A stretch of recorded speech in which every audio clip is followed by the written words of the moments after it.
Hey everybody. So, I've been waiting to make this video for about 4 years, but the time hadn't come to pass, so I wasn't able to make it. I quit my job. I know most people that know me are like, what? You quit that job? I quit. I was employed.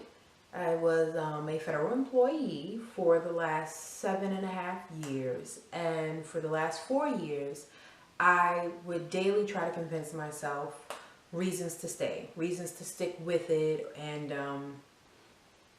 pretty much lying to myself. I kept applying for other positions and getting them. Every year I got ready to leave, maybe a month or two before I left, I would put in for another position. And I said, well, I'm leaving because I know they're not going to give it to me. And I would get it. So I would stay for another year. And then another year when I would get ready to leave, or 6 or 7 months later, where I'm just like, okay, I know this isn't it, I would put in a transfer to transfer somewhere. Then I would get it. So I've been playing this game for the last 4 years out of 7.5 years of getting promoted and transferring around the United States with my employer. And I want to say, what, 2 days ago? Well, effective today, because I put today even though it's a Saturday and I know nobody's in that office. But yeah, effective today, I am no longer a federal employee. And I don't feel sad. I don't feel bad. I'm slightly nervous. I am, because I'm thinking, now I've placed myself into a box, so to speak, where my back is against the wall. Like, there is no other option but progress. There is no other option but success. So, with that being said, what am I going to do now, right? The money question. Okay, I'm a shoe designer. I've been designing shoes for a while now, and my niche market is for women or individuals with large feet. So I specialize from sizes 10 to 15, US women's sizes, but I still do sell 7, 8, 9, 10, 11, 12, whatever. I sell the smaller sizes. And right now I call it being in the lab. My website is FifiLaBeaux.com. FifiLabeaux, as in xylophone.com. And pretty much I have shut everything down as far as my website. You can still access it if you ask for the password, but I shut everything down and I'm just brainstorming now. I'm drawing, sketching, talking to other manufacturers, and just seeing what I want to release and when I want to release it. I was thinking of releasing things on, well, we call it SS, or spring, summer, SS18. And I'm like, okay, well, maybe I may be able to still put something out there for that. But at this point, all designers have already had their SS collection pre-planned, and it's already dropping. People can pre-order at this point. So I'm thinking, do I want to still drop sometime this summer, or do I just want to wait for fall, winter, 18, 19, to really just give it all I have? I am, like I said, not so much nervous. I'm just ready. I'm anxious, and for once I'm betting on me. And I think that's the issue with so many people. We all watch all these YouTube videos, because I know I have for at least the last 2 years, of I quit my job, what do I do now? I quit my job and the next day I hit the lotto. Or I quit my job and the next day I got another job. I will tell you this, I put in for a position with I want to say a fashion retailer. Yeah, a fashion retailer. And this is probably a while ago, forgot all about it. The day I sent in my letter of resignation, the next day I get a phone call from the district manager of this retail fashion company saying, hey, we would love you to come in for us to interview you. And I'm like, Now, everybody's thinking, well, why go work for somebody else? I know I don't want to work for anybody else. I know that I'm not built to be a worker. I'm built to be a boss. I'm built to be, you know, a leader. But to work under somebody else's umbrella and have to worry about, oh, if I come in late one more time, they may fire me. If I do this, you know, they may suspend me. If I mess up here, I know somebody's waiting to come down my back about something. So I hated that feeling. And then my last schedule was shitty. I've never cared about off days, or we call them RDOs, regular days off, or anything else. I just picked whatever. But the time I chose the last time around was 2:30 in the morning until 12 in the afternoon. Not 2:30, 3:30 in the morning to 12 in the afternoon. And that was like death. So what happened was, in the midst of me brainstorming, trying to figure out, okay, when am I going to leave this company? When am I actually going to step up and do something for myself? I went out and I had bunion surgery. So I did one foot and I did the other foot back to back. It put me out of work for 4 months. And I started seeing how unreliable my employer was when it came down to paying me the leave that I had stored, paying me the leave that other people had donated to me. And I'm thinking, I'm at home for 4 months, or let's say 2.5 months at this time. You know you haven't paid me. We just finished with Hurricane Harvey, which, that's another story. I'll make another video about that. But we just finished with Harvey, and you guys not even thinking, how is she eating, or how, you know, let's go ahead and process this so she can be okay. They didn't care. And with that, that was my kick to say, you know what, just go ahead. It's time. But I waited and waited and waited. And I sent in my letter. First, I sent in all my information, all my doctor's notes stating, okay, I can come back to work. Then they told me, okay, well, you got to wait for us to tell you it's okay to come back to work. And I'm waiting and I'm waiting and I haven't heard anything back.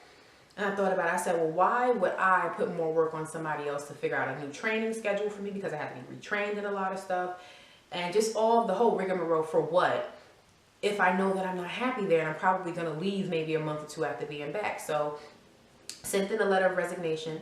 Still haven't gotten a response. I haven't still gotten a response whether what date they anticipate me to come back, and I haven't gotten a response as far as them receiving it. So hands in the air, we'll see what happens. But I want to tell you all, watch all the YouTube videos you're going to watch, because you're going to do it regardless.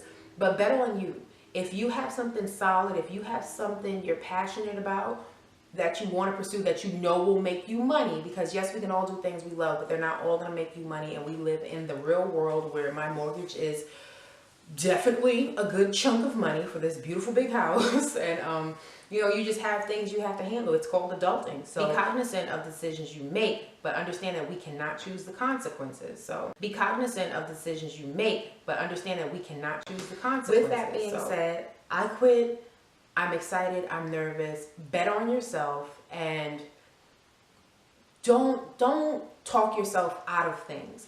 I have been talking myself out of leaving this job, like I said, for maybe 4 years, maybe more. And I remember every time speaking to my sister, she would say, why are you applying for that position? Why are you transferring again? Why? And I used to get like so upset with her, like, ugh, leave me alone.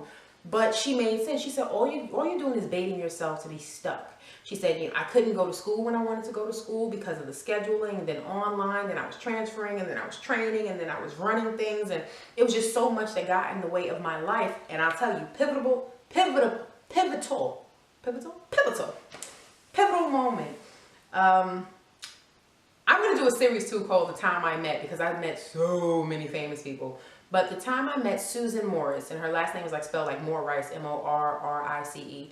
Wonderful, wonderful woman. She came through my airport, because I worked in the airport, and just happened to start talking to her, and would have never known that this woman was a billionaire. And she was so sweet, so down to earth. And, you know, she was asking me about the job and if I liked it and if I was passionate about it. And she said, well, you know, if you're not passionate, never told her I wasn't, but she said, if you're not passionate about it, you need to find your passion. And then she went on the story of how she got her money. She was a geologist. Her parents laughed at her. They told her to find a real job. And her and her friend went down to Costa Rica.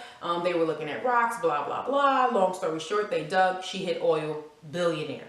Based off of her doing something she loved, even though other people doubted her, even though she sometimes doubted herself. She pursued her dream. And after talking to her, that's when the bug hit me. And that was like 2 years ago. And it was like, okay, what are you going to do?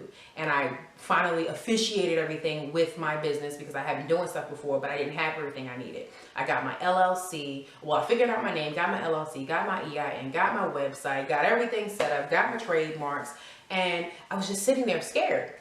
Do I leave? Do I leave? A lot of people, we love comfort in chaos. We find the comfort in chaos. Even though if we hate it, if we're going through the most, we find a way just to stick with it and, you know, figure it out. Just make do.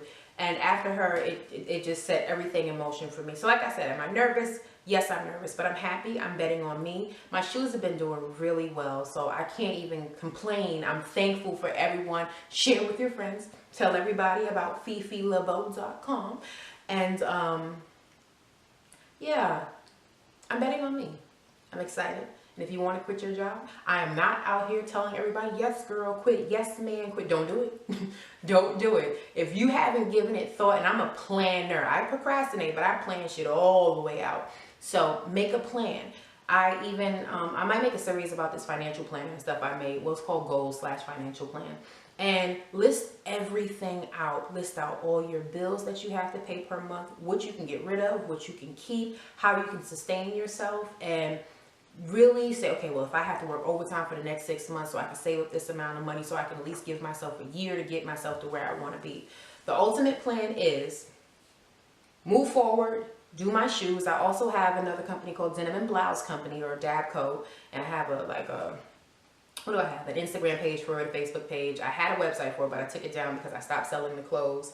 Just, you know, really to focus, because I wanted to focus on my shoes. But I'm going to go ahead and do these shoes, have these shoes pop off like I know they will, because I'm so creative and the styles are so dope. And there's a huge market out there, no pun intended, for people with big feet that want sexy damn shoes, that want pretty shoes, that want nice shoes. So I'm definitely cornering that market. And then after I get that set up, I'm going to do my handbags, which I've done for a few people. And celebrities are the shit, I'll tell you that. We think often when their names are so big that they only will buy from, you know, the elite designers, or they're looking. They have stylists that get on Instagram, that get on Facebook, that snatch down people that have 2 followers and say, hey, I see what you have and that's kind of dope, you know, can I buy X, Y, Z? And I'm like, yes, you can.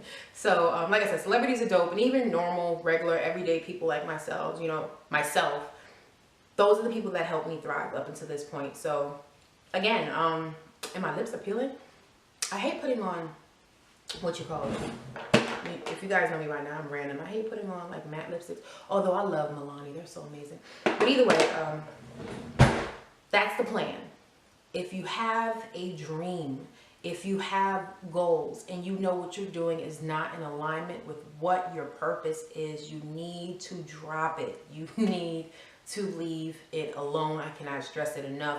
You will be so unfulfilled in life. So unfulfilled. Did I make good money? Yes. Do I feel like I made as much money as I deserve? Hell no. But I was able to live a comfortable life with the money I was making, but I just wasn't happy. And I kept thinking, I don't have any kids yet, you know, just, it prevented me from doing a lot. And so I started thinking to myself, I said, okay, when you turn 50, I'm only 31. So when you turn 50, what are you going to do? Like, when you look back, will you be making the money you want to make? Would you have traveled to the places you wanted to travel to? Would you have the children that you want? Like, there's so many variables. And I wasn't fulfilled, and I was not going to be fulfilled.